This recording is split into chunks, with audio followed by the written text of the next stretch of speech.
Finally এত কষ্টের এবার অবসান ঘটতে চলেছে, কারণ আমরা এবার চণ্ডীগড় থেকে বেরোচ্ছি পাহাড়ের দিকে। তো আজকে তো আমাদের যাওয়ার কথা ছিল টান্ডি পর্যন্ত, কিন্তু যেহেতু তোমরা দেখতে পাচ্ছ এখন একটা বেজে গেছে, তো তার জন্য এখন আমরা হয়তো টান্ডি পর্যন্ত রাইড করতে পারবো না। তার আগে আমাদের স্টে করতে হবে, আর যেহেতু আমাদের ক্যাম্পিং করার আছে, তার জন্য তো ক্যাম্পিং করতে গেলে অবশ্যই ক্যাম্পিংয়ের জায়গাটাও আগে ঠিক করতে হয়। তো তার জন্য এখন বলতে পারছি না কতটা পর্যন্ত এগোতে পারবো, কিন্তু চেষ্টা থাকবে একটু বেশি এগিয়ে যাওয়ার। তো এই যে দেখো আমাদের সব বাইকগুলো এখন সব বাঁধা হয়ে গেছে, পুরো একদম লোডেড সব কটা বাইক। আর তোমাদের একটা দেখিয়ে দিই যে আমরা যে হোটেলটাতে ছিলাম, হোটেলটা এত সুন্দর আর এখানকার পরিষেবা খুবই সুন্দর। এরম বাজেটের মধ্যে এরম যদি হোটেল চাও অবশ্যই এখানে আসতে পারো তোমরা। তো তোমাদের দেখাচ্ছি, তোমরা দেখে নাও। তো এই যে দেখো প্রথমে তোমাদের এখানটা দেখাচ্ছি, ঢুকতেই এত সুন্দর। এই যে দেখো এখানে একটা বড় গেট, এখান দিয়ে পুরো একদম সাবেকিয়ানা তুমি ফিল পাবে, কলকাতার বাড়ির মতো, কিন্তু পুরো গাছ দিয়ে ঢাকা, পুরো ঠান্ডা ঠান্ডা একদম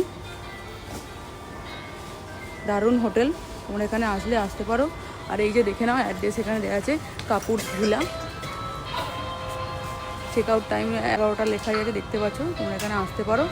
আর একটা কথা, কেবলমাত্র এই হোটেলটা নয়, এখানে যে দেখতে পাচ্ছ আশেপাশে এইগুলো সব পুরো ওনাদের। আর ওই যে সামনে সামনে এটাও ওনাদের। আর আমরা ছিলাম ওইখানে, মানে ওই সামনের ফ্লোরটাতেই আমরা ছিলাম আর কি।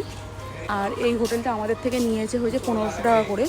তো আমরা এখানে 5 জন ছিলাম, 5 জন আমরা 5 ভাগে ভাগ করে নিয়েছি। তাহলে ভাবো যে এইরকম কোয়ালিটির হোটেল আর এত কম টাকায়, মানে কি বলবো আর কি। চলো তোমাদের একবার আমাদের আমরা যে রুমটাতে ছিলাম ওই রুমটা তোমাদের এবার দেখিয়ে নিয়ে। তো দেখো এই হলো আমাদের রুমে ঢুকতে এরকম একটা নেট দেওয়া আছে, দরজা করা আছে, যাতে পোকামাকড় বা সেফটি আর কি।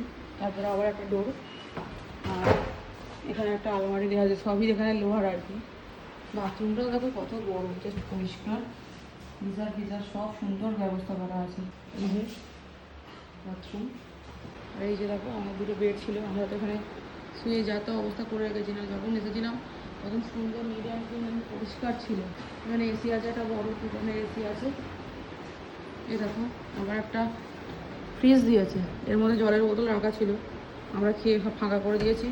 ডাস্টবিনও দেয়ালের মধ্যে অ্যাটাচ করা, এখানে টেবিলটাও দেয়ালের মধ্যে অ্যাটাচ করা, টিভি। আর এই যে দেখো রুমটা সব থেকে সুন্দর ভিউ, সুন্দর একটা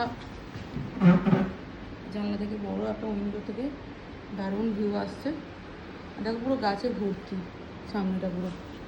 এখানে আমাদের রেডি হওয়ার জন্যে আয়না দিয়ে দিয়েছে, এখানে বসে একদম আরাম করে এখানে টেবিলে তুমি জিনিসপত্র রেখে সামনে তুমি একদম রেডি হতে পারবে। চলো এবার বেরোই।